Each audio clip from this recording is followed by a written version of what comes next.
es importante saber que la gravitación es uno de los conceptos que nació en las observaciones de los planetas.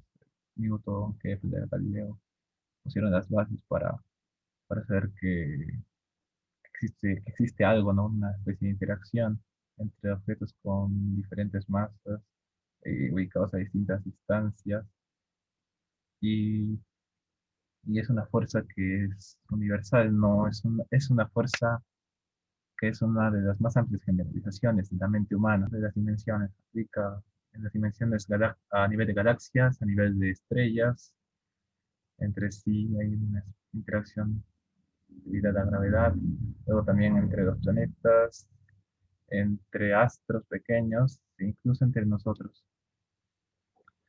Claro que si llegamos a nivel de las partículas subatómicas vamos a encontrar fuerzas nucleares, ¿no? Y las fuerzas eléctricas, si no vamos tan lejos, ¿no? Pero eso no niega la existencia de la fuerza gravitatoria.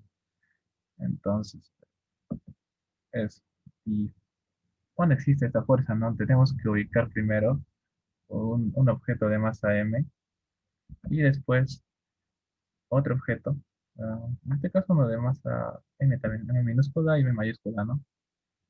Digamos, como se ve en el gráfico. Ah, cuando existen estos dos objetos, se crea esa fuerza. Existe esa fuerza, ¿no? Como una especie de campo. Son necesarias dos partículas para la existencia de esa fuerza, ¿no? En mecánica clásica, esta es la forma en la que mencionamos la creación de una fuerza, ¿no? Igual pasa con la fuerza eléctrica. Bueno, en este caso, gracias a M mayúscula, se ejerce una fuerza en M minúscula, ¿no? Está determinada por las dos masas y por la distancia al cuadrado. Y viceversa. Una fuerza en M mayúscula creada por existencia de M minúscula, determinada por la distancia y por la masa de ambos objetos. Después podemos hablar del surgimiento, ¿no? De ese concepto de la aceleración, ¿no? Y esta es, ¿por qué nos tenemos esta pregunta, no? Porque siempre hemos visto esta ecuación, ¿no? Fuerza es igual a masa por aceleración dinámica, ¿no? Es decir, una fuerza aplicada a un objeto está determinada por la masa que tiene y por la aceleración que se observa, ¿no? Es decir, para mover un objeto, mientras más masa tenga, va a ser más difícil de mover, ¿no? Vamos a necesitar más fuerza y, o podemos sacar la conclusión también, ¿no? De que con la misma fuerza podemos mover un objeto de alta masa a una velocidad pequeña y con esa misma fuerza un objeto de masa pequeña a una velocidad alta, ¿no? Y eso crea también esa, y si cambian las velocidades, una aceleración. Sí, claro, cuando aplicamos las fuerzas estamos modificando las aceleraciones, ¿no? Claro, sí. Entonces una mayor fuerza y una mayor aceleración, eso también es importante. Podemos relacionar los conceptos y definir en base a fuerza, en base a aceleración, ¿no? Eso ya va a depender de cómo ustedes encaren el tema, ¿no? Eh, una de las formas más comunes de decir esto es que mientras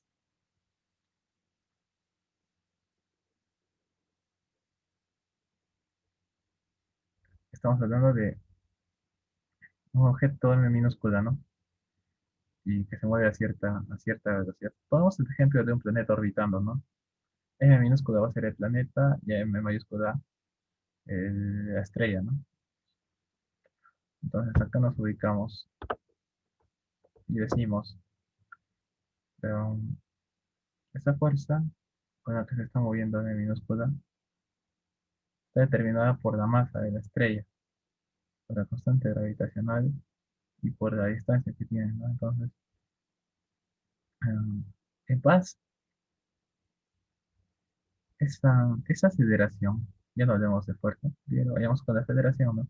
Ese cambio de velocidad que implica un cambio de sentido y de magnitud de movimiento, es, ese cambio está determinado por la masa de la estrella, ¿no? Que es M, ¿no? Que es M mayúscula, ¿no? Que es M mayúscula. Y también está determinado por la constante gravitatoria. Y también está determinado por la distancia que hay entre estos dos objetos. Mientras más grande sea la distancia, menos va a ser la fuerza, ¿no? Ya dejo mi estrella, mi fuerza se reduce. Si mi estrella fuese más grande, mi fuerza se incrementaría, ¿no? Eh, por lo tanto, mi aceleración se incrementaría, ¿no? Entonces,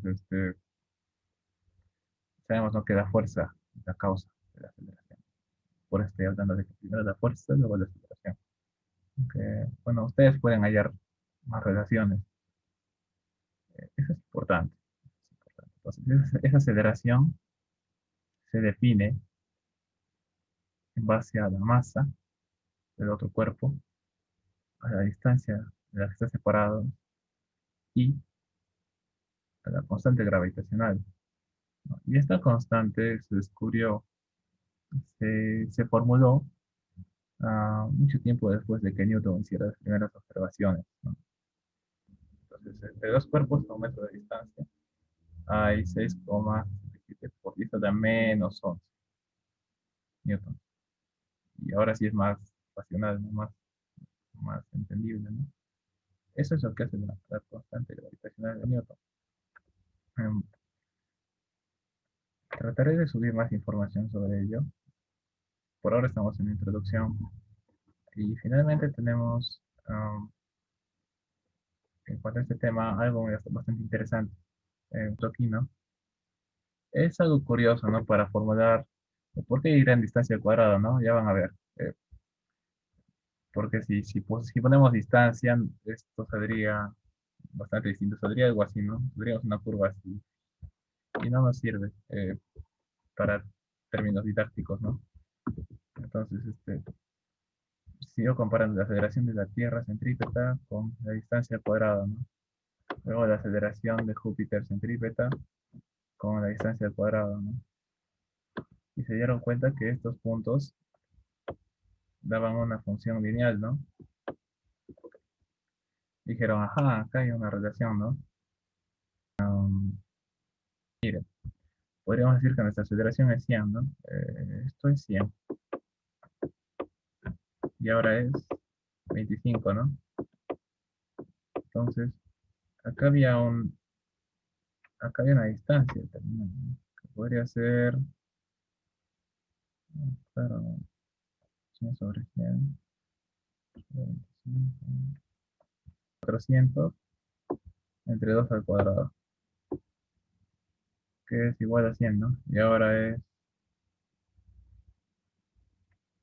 si se ha reducido a 25, que es 400 entre 4 al cuadrado, ¿no? Entonces, esa aceleración se ha reducido en 4, de 100 a 25, porque nuestra distancia ha aumentado de 2 a 4. Entonces, y miren, solo hemos duplicado la distancia y nuestra aceleración se ha reducido bastante. Esto es lo que va a pasar en la realidad, ¿no? Pues, de 3 de 10 de Kepler, ¿no? Es un poquito más. Kepler nos dijo que, bueno, primero que las órbitas son elipses.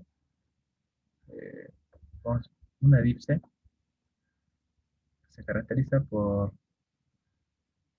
tener dos focos, ¿no? Y hay un cuerpo que gira alrededor de estos dos focos. Y la distancia entre el foco y cuerpo y el otro foco y el cuerpo crean son dos, no son dos distancias. Sumadas y van a ser una constante, ¿no? ¿Qué quiere decir eso? Que eh, si está acá, esta distancia más esta va a ser igual a esta distancia más esta, y esa es la constante, ¿no? Vamos a ver eso más adelante. Bueno, acá hay una definición conceptual que podrían revisar también. Lo mismo que les he dicho, un poco más formal. Eh, la segunda observación es el desplazamiento de iguales áreas.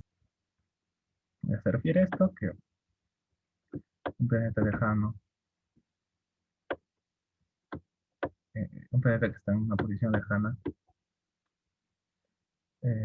se va a mover, en un- se va a desplazar, este desplazamiento va a ser menor en un tiempo determinado al realizado en ese mismo tiempo, pero en una posición más cercana. Pero, pero, eh, es importante decir que pese a que se mueva más lento, cuando está lejos y que se mueva más rápido cuando está cerca, las áreas que trazan, que dejan como espectro, eh, que unen este movimiento con la estrella, son iguales, ¿no? Es una observación bastante interesante. Y bueno, la tercera de ahí habla de que si los planetas se movieran en círculos, como aproximadamente lo hacen, el tiempo requerido para moverse alrededor del círculo sería proporcional a la potencia 3 medios de diámetro. Ujú. Entonces, nosotros ya podemos establecer una relación entre el tamaño de la órbita y el periodo, ¿no? Y bueno, si yo duplico el radio o el diámetro, el periodo del que estoy hablando va a ser aumentado de una manera mucho más grande, ¿no? Y eso es importante hablar, ¿no? Es importante tener esa relación entre proporciones, ¿no? Porque si yo duplico el periodo, el, la distancia, la distancia no va a crecer tan rápido, porque, porque está ayudada por ese exponente, ¿no? La distancia, el radio, en este caso, se eleva al cubo y te alcanza fácilmente el periodo. Son cuestiones interesantes que vamos a revisar, ¿no? Y aquí está el resumen de las tres leyes, ¿no? Primero el movimiento elíptico, luego el radio vector, que cubre áreas iguales, en tiempos iguales, pese a que las distancias son distintas, y los cuadrados de los periodos de los planetas, cualesquiera son proporcionales a los cubos de los semiejes mayores de sus respectivas órbitas. Y como les decía, ¿no? Que yo muevo un poco el tamaño de la órbita y el periodo se mueve mucho más. Yo muevo mucho el periodo y la órbita no necesita cambiar tanto. Es- bueno, espero que les haya gustado, que tengan un buen día, chicos. Dejen sus preguntas para la siguiente clase, que vamos a seguir discutiendo.